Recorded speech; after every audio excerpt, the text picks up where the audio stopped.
And welcome back to The Factor Uncensored.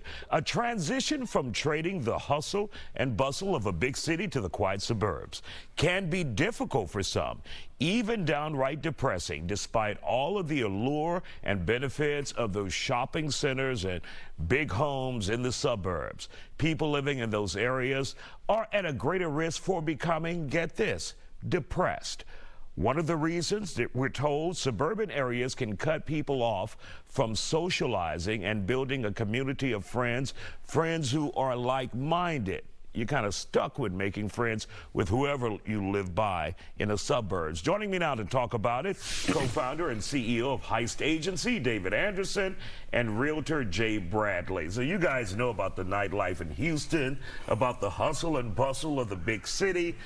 Can you see people who have been pulled from that, and they may be in a different phase of their life? They may be starting a family, and they go from the city life to the suburbs, and then they find themselves depressed. Absolutely. Let me tell you, Isaiah, first of all, thank you for having me here. Oh, no problem. I've lived, worked, played in and around downtown for the last 20 years. And part of my joyful life downtown is the balance that it brings. The arts, the entertainment, and most importantly, the people. Like you said, creating community is big, and having a balanced life. And so if you found yourself pulled from that, how would you be able to adjust, or would it just take some work? Oh, it'd be a shock. It'd be a shock. It'd be a shock. It was like my life is over. All my life I had to fight. Absolutely, absolutely. You know, I think, you know, downtown you have the murals. Even if you are a little bit of a loner, you can spend time with the art downtown. Contemporary Arts Museum Houston, Mill Outdoor Theater.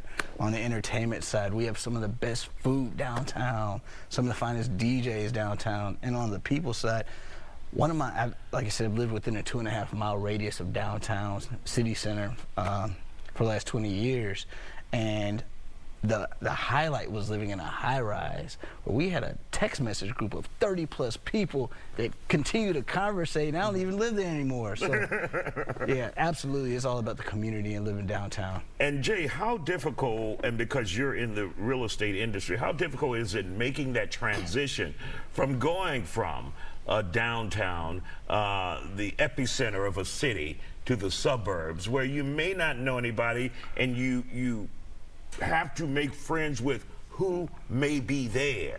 Why do you think that liquor sales are so high in the suburbs? People have to find new hobbies to make it through, man. One of the first, as a real estate broker here in Houston, man, one of the first questions that I ask people when they're calling, say, hey, I want to move to Houston, I want to go to this suburb. Why? That's my first question. Why? Do you live out there? I mean, are you going to be working close? Do you have family out there? If not, you may want to consider city living if you're going to be that far out. Like the big benefits, for example, I live around the corner from the studio here, and I can walk. Me and my daughter will walk to restaurants, and we've got 6 or 7 different restaurants we can be to within 5 minutes. When you go to the suburbs, you know, it's going to take you 10 minutes to get out of your subdivision, right? So there's nothing wrong with that lifestyle, but especially for my younger single folks, and they say, oh, I want to live in this suburb, why is the #1 question I'm going to ask them straight up. And of course, there are those who, you know, take that next step in life. They get married, they want to have the white picket fence and the 2.5 kids in the house in the burbs.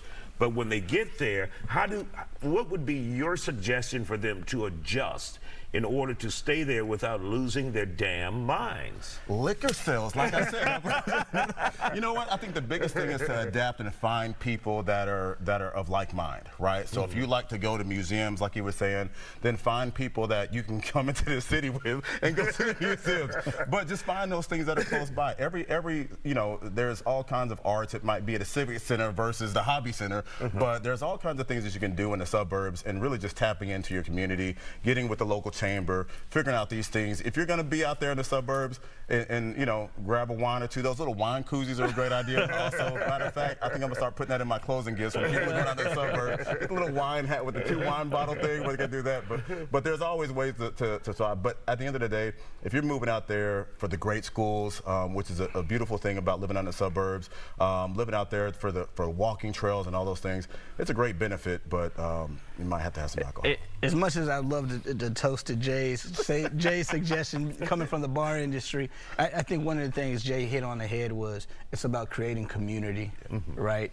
And creating community with like-minded folks. And so that's what you got to go out there and do, is find the people like you, create community, barbecues, invite some neighbors over. Maybe they don't necessarily look like you, but food is the common denominator, and will bring us all together. Just potato salad without raisins. There you go. Thank you, guys.